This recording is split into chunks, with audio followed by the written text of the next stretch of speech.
Hello friends, আবার চলে আসলাম আপনাদের সামনে আমার কাজের নতুন একটি ভিডিও নিয়ে।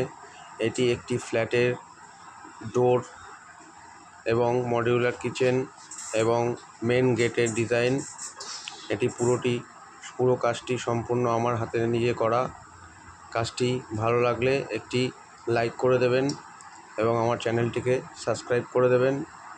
এবং আপনারা যদি কেউ এরকম ফ্ল্যাটের কাজ করাতে চান তো নিচে স্ক্রিনে দেওয়া নাম্বারে আমার সাথে যোগাযোগ করতে পারেন।